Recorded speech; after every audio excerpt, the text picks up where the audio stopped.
Hello everyone.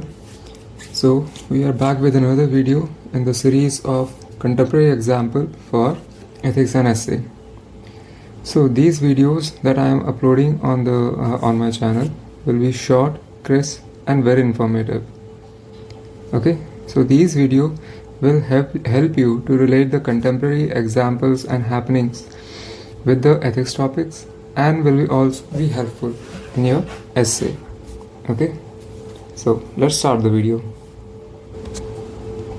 So ये first slide जो है ये एक एडिटोरियल था इंडियन एक्सप्रेस में. Just a moment.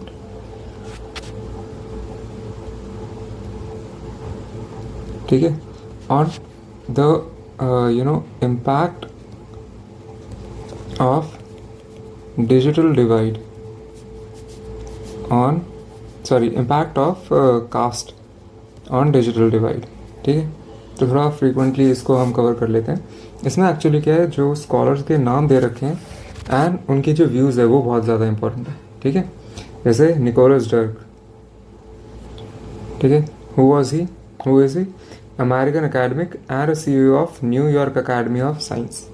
ठीक है, he has quoted as famously saying what he said, when thinking of India it is hard not to think of the caste. Okay, ये आपने ये अभी एथिक्स में कैसे यूज़ करना है ये हम अभी देखेंगे. वैसे आप GS1 एंड अगर आपका सोशियोलॉजी या एंथ्रोपोलॉजी आपको ऑप्शनल है तो उसमें भी आप यूज़ कर सकते हो कास्ट से रिलेटेड. ठीक है, GS1 में सोसाइटी में आप यूज़ कर सकते हो. ओके, नाउ नेक्स्ट ये जो एग्जर्प है ये है जैन वैन डर्ट एंड के hacker have rightly predicted that preventing structural inequalities in digital domain would be the fundamental task of the future society. ठीक है, preventing the structural inequalities in digital domains would be fundamental task of for future society. तो ये जो है statement जो इन्होंने दिया है ये आप डायरेक्टली कोट कर सकते हो.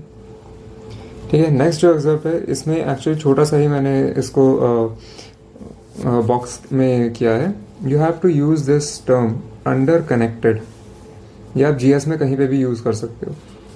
ठीक है, under connected consider as under connected sorry by digital inequality scholars like विकीकैड्स. ठीक है, अंडर कनेक्टेड ये जो टर्म है ये आप कई जगह यूज कर सकते हो, इसलिए मैंने इसको बॉक्स में कर दिया. ठीक है, अब इसी आर्टिकल में ही एक ये एग्जर्प्ट है. इसमें एक्चुअली थोड़ा ऐसे हैफजार्ड तरीके से दे रखा है तो मैंने इसका एक रिप्रेजेंटेशन बना दिया. ठीक है, रिप्रेजेंटेशन ऐसे है कि stages of digital divide. First stage is access, differential access. Second is skill, digital skill and usages. ठीक है, यूसेज में. Third is empowerment. ठीक है, तो ये जो बॉक्स जो बना है इस एग्जर्प के थ्रू ये आप कहीं पे भी अपने GS में यूज़ कर सकते हैं. ठीक है, अब इसको हम एथिक्स में कैसे यूज़ करें, we can use it in the topic of inequality. ठीक है, कोई कोट आता है उसके इनइक्वालिटी में आप ये वाला जो हमारे पास स्टेटमेंट है इसको हम डायरेक्टली कोट कर सकते हैं इनइक्वालिटी पे आता है तो. ठीक है, कास्टिज्म से रिलेटेड अगर कुछ आता है तो. ठीक है, role of society in inculcating values and ethics. Obviously casteism आता है तो इसमें हम देख सकते हैं.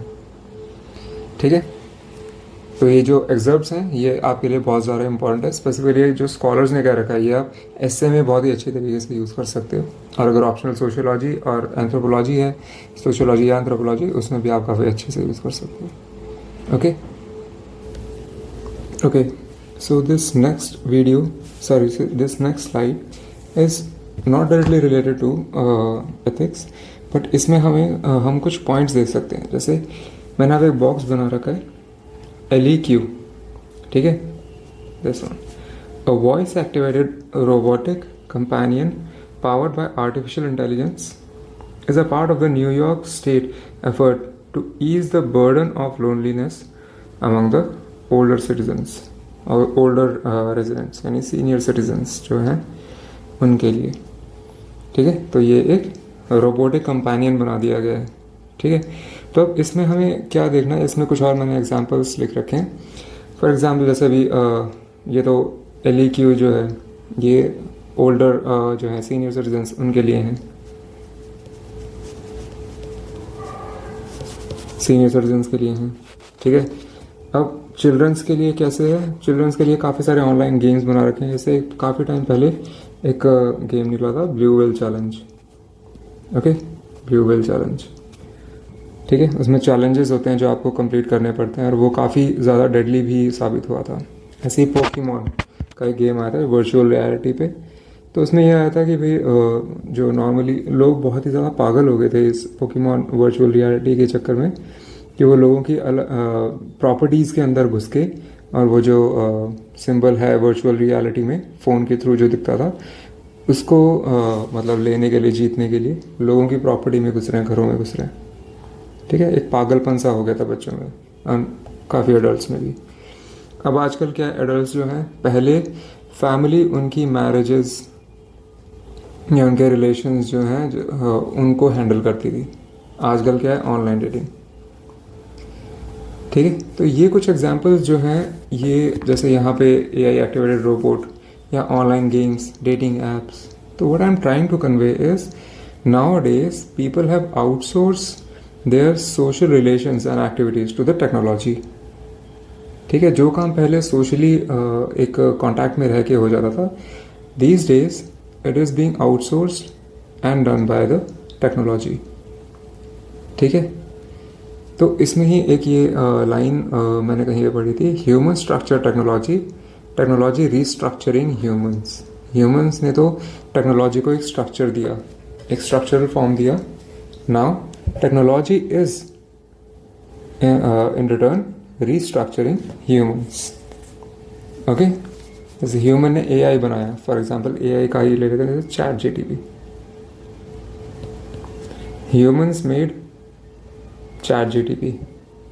Now ChatGPT is restructuring human society. जैसे लास्ट ईयर आपने देखा होगा कि काफ़ी सारे जो फॉरेन में जो फिल्म इंडस्ट्री है हॉलीवुड की, वहाँ पे प्रोटेस्ट हुआ था, है ना। वहाँ पे हुआ था Hollywood versus AI, artificial intelligence का एक प्रोटेस्ट हुआ था। ठीक है, इसमें राइटर्स जो थे उन्होंने स्ट्राइक एक तरीके से कर दिया था स्टूडियोज़ पे जो AI को यूज़ कर रहे हैं। ठीक है, कि भाई AI को अगर यूज़ करोगे तो उनकी जॉब हट जाएगी। तो हॉलीवुड में एक प्रोटेस्ट ही हुआ था 2023 में।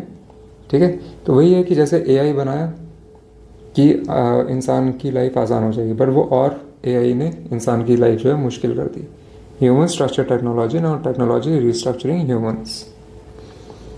ठीक है, अब इसको किस तरीके से लिंक कर सकते हैं वो यहाँ पे देखते हैं। Role of family in inculcating values. ठीक है, जैसे जैसे टेक्नोलॉजी हर जगह पे आप देखोगे कि हर जगह टेक्नोलॉजी रिप्लेस कर रही है सोशल रिलेशंस को, dating apps, video games, this artificial intelligence वाला जो रोबोट है, रोबोटिक कंपेनियन। ठीक है, धीरे धीरे करके जो अगर रिलेशंस कम है तो ट्रांसमिशन ऑफ वैल्यूज़ जो होगी वो भी कम हो जाएगी।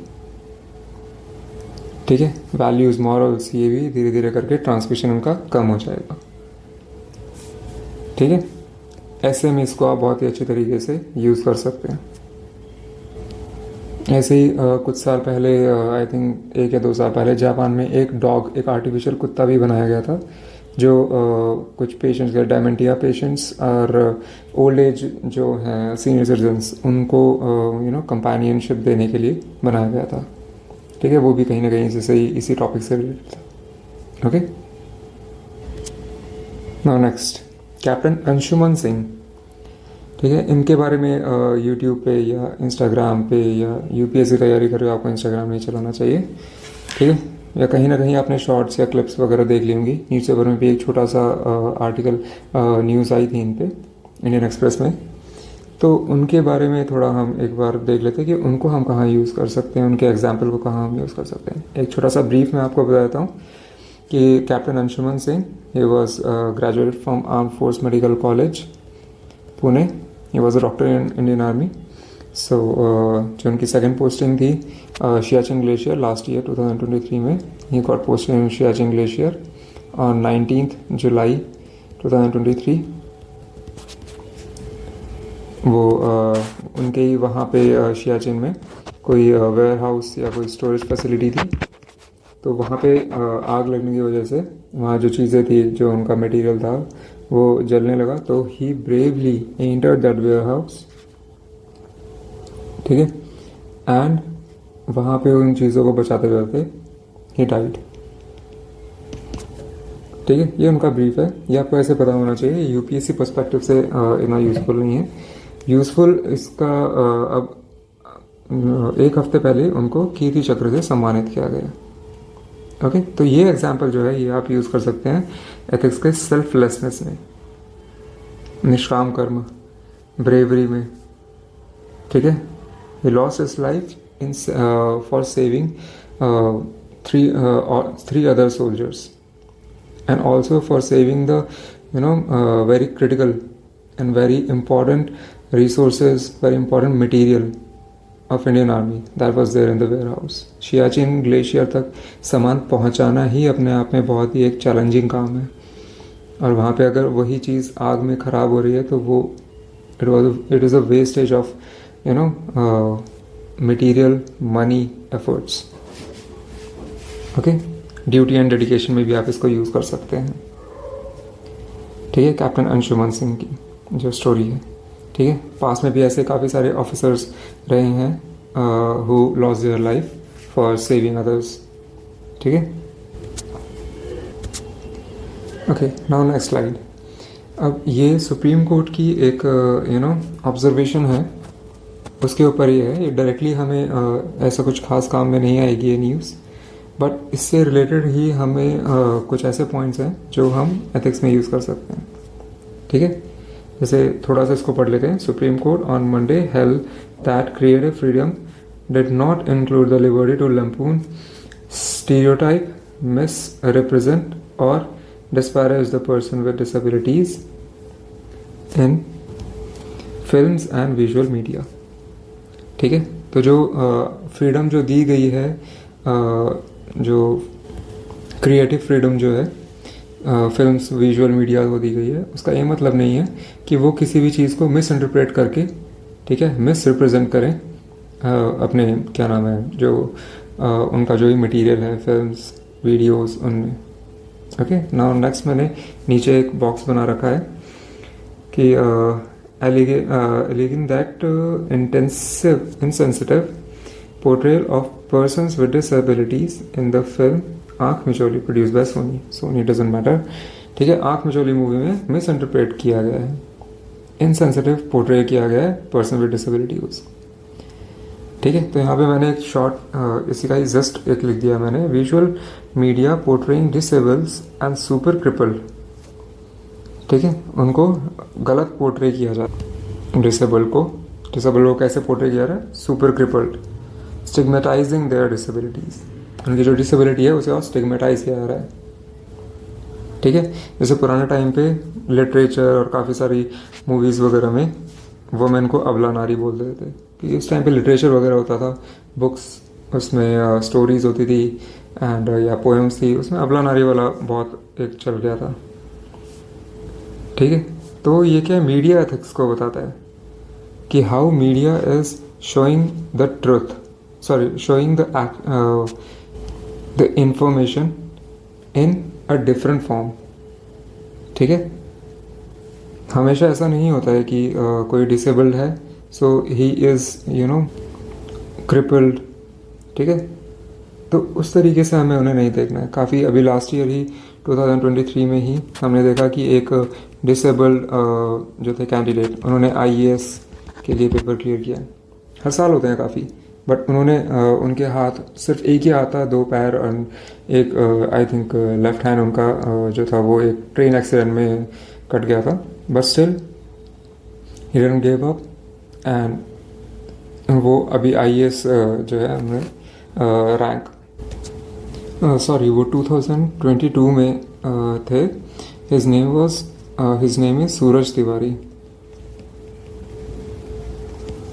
ठीक है, he lost one hand, right hand and both of his legs in a train accident. Still, he managed to clear UPSC Civil Services 2022. Okay. Now again, role of society in inculcating values, कि किस तरीके से जैसे नारी है उसको अबलाई बोले जा रहे हैं, ठीक है, पहले बोला जाता था बहुत ज़्यादा, तो वो सोसाइटी में ही चलती रहती हैं ये चीज़ें. ओके, इसी को ही फिर ज़्यादा एग्जैजरेट कर दिया जाता है. ओके, बट हमेशा मीडिया जो है वो इस तरीके से पोर्ट्रे नहीं करती है चीज़ों को. जैसे चंदू चैंपियन अभी कुछ दिन पहले एक मूवी रिलीज़ हुई थी, उसमें भी एक डिसेबल्ड को ही दिखाया गया था. एक मिलिट्री पर्सन थे who participated, who took part in 1965 वाला जो वॉर था उसमें उन्होंने पार्टिसिपेट किया. ही टुक 9 bullets and still after being disabled, उसके बाद भी उन्होंने पैरालंपिक्स में गोल्ड मेडल जीता स्विमिंग में. ओके, तो वो मूवी है एथिक्स, मीडिया ने एक सही चीज़ सही डायरेक्शन में डिसेबिलिटी को दिखाया है. ऐसी एक घूमर मूवी है.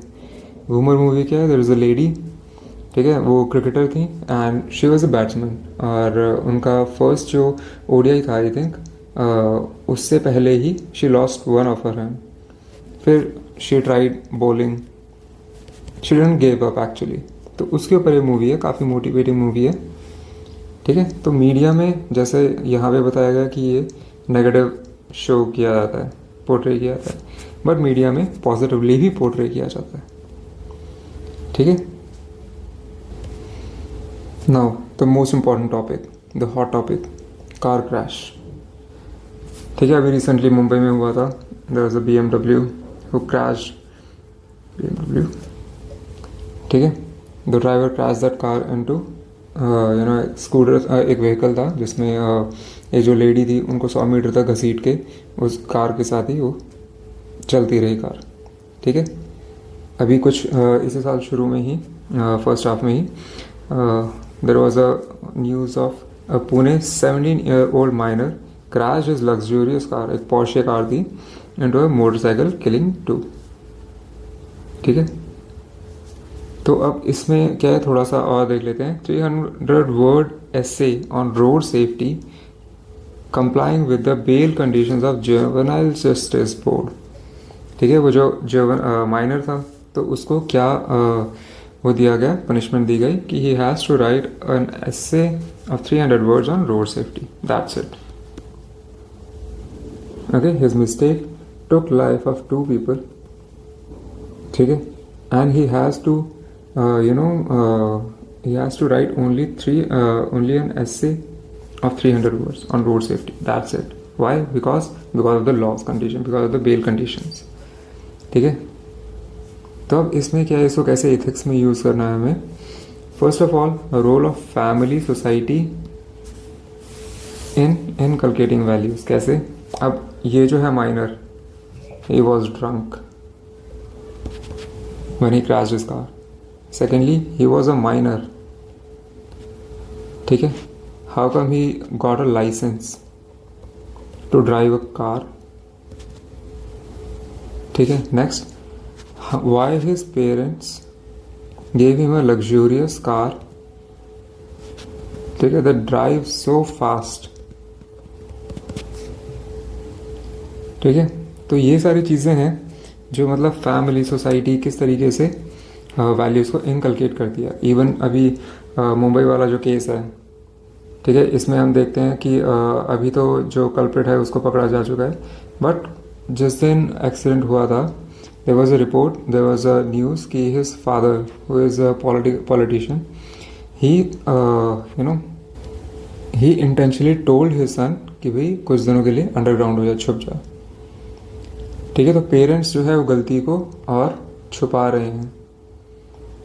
ठीक है, और वहीं जो लेडी थी, उनके हस्बैंड जो हैं, लेडी तो उस टाइम ऑन द स्पॉट मर गई थी, शी डाइड, एंड उनके जो हस्बैंड है ये सेड कि भाई हम गरीब हैं, हमारा काम है पिसते रहना. ठीक है, न्याय नहीं मिलेगा इस तरीके से.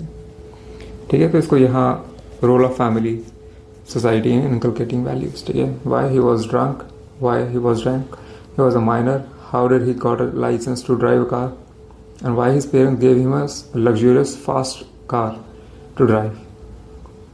ठीक है, तो ये सारी चीज़ें हैं. फिर उसके बाद है laws, rules, regulations and conscience as source of ethical guidance. ठीक है, लॉज रूल्स कैसे? This bail condition for of juvenile justice board. ठीक है, बेल कंडीशन क्या थी कि he has to write an essay on road safety, that's it. ठीक है, तो क्या एथिकल गाइडेंस के लिए सफिशेंट है? वो सिर्फ 17 ईयर्स का है, सिर्फ तो नहीं, मतलब 17 ईयर्स यानी 1 साल बाद he would be liable for normal जो पनिशमेंट है उसके लिए, और 17 ईयर्स का है तो he has to write an essay, that's it. ठीक है, मतलब 1 साल में ही इतना फ़र्क पड़ जाएगा. 17 साल का है, he can kill anyone, he just has to write an essay and he is free. And if he is 18 or 18 plus, he kills anyone, he has to serve the jail term.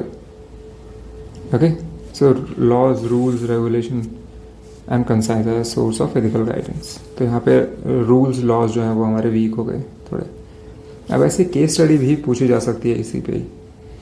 You are a district collector और you are an IAS, IPS, ठीक है, of a district. आपके case में आपके जो district है उसमें एक ऐसे एक्सीडेंट हो गया. ठीक है, there is an uproar in the society. वो धीरे धीरे करके डिस्ट्रिक्ट, स्टेट, नेशनल लेवल पे बढ़ गया. अब वो बढ़ इतना गया कि वो मतलब जो सिविल सोसाइटीज़ हैं और चैरिटीज़ या जो भी हैं NGOs हैं वो सब अपोज करने लगे जो गवर्नमेंट के स्टेप्स हैं. फॉर एग्जांपल ऐसे कोई स्टेप अगर ले लिया वो bail conditions of juvenile justice board. ठीक है, तो वो मामला और बिगड़ रहा है. इतने में ये कह सकते हैं कि दैट पर्सन जो था ही इज़ एब्सकॉन्डिंग. तो इस तरीके से सिचुएशन बना दी. तो उसमें अगेन आपको क्या करना है, मैंने लास्ट वीडियो में भी आपको बताया था, short term and long term. First of all तो क्या क्या एथिकल चैलेंजेस क्या क्या हैं. ठीक है, उसके बाद ऑप्शंस अवेलेबल क्या क्या हैं. फिर उसके बाद हमारा जो आर प्लान ऑफ एक्शन क्या रहेगा. उसमें शॉर्ट टर्म इमीडिएटली आप अपने जितने भी सोर्सेज हैं उन जो इंटेलिजेंस सोर्सेज हैं उनके थ्रू जो है जो कल्प्रिट है उसे पकड़ोगे. ठीक है, पूरा उसके ऊपर एक रिपोर्ट बनाई जाएगी, क्या हुआ, कैसे हुआ.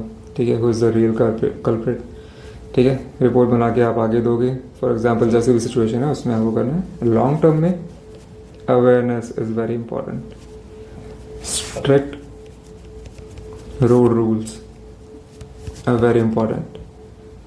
ठीक है, जैसे कोई जो है एम्बेसडर को आप ले सकते हो, कोई जैसे ब्रांड एम्बेसडर, जैसे कोई सेलिब्रिटी हैं उनको ब्रांड एम्बेसडर बना के इस तरीके से अवेयरनेस की जा सकती है. तो इस तरीके से आपको एक फ्रेमवर्क, बेसिक फ्रेमवर्क बना के रख लेना है. Okay, so now let's end this video the coat.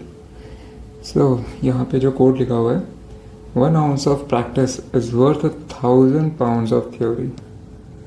1 ounce of practice is worth 1,000 pounds of theory. यानी कि आप कितना भी पढ़ लो, कितनी भी नॉलेज गेन कर लो, जब तक आप उससे अप्लाई नहीं करोगे तो वो किसी काम की नहीं है. ठीक है, ये किससे रिलेटेड है? आजकल जो हमारे देश में रोट लर्निंग कल्चर जो चल रहा है. ठीक है, एक रैट रेस चल रही है. किसके लिए? ग्रेड्स के लिए. ठीक है, अगर 12th में तुम्हारे 95 से कम है so you are a dull student. ठीक है, चाहे ये कोई स्टूडेंट है, अगर उससे 95 से कम है, ही इज़ कंसिडर्ड डल. ये नहीं पता वो क्रिकेट में एक्सेप्शनली वेल है. एक्सेप्शनली मतलब बहुत ही अच्छा क्रिकेटर है. ठीक है, हो सकता है वो किसी और he is a good dancer, कोई म्यूज़िकल इंस्ट्रूमेंट को बहुत ही अच्छा बजा लेता होगा. वो स्किल्स वो सब नहीं देखते हैं. ओके, सिर्फ रोट लर्निंग जो है उसके ऊपर. तो ये उसके ऊपर है. ठीक है, और जो अभी UPSC की तैयारी कर रहे हैं, जो वीडियो देख रहे हैं, उनके लिए भी है. ठीक है, you have to learn and then you have to apply what you have learn. ठीक है, learn apply, that is the mantra of success. Okay, and yes, this quote is said by Swami Vivekananda. Okay, so it is the end of the discussion. See you in the next video. Thank you.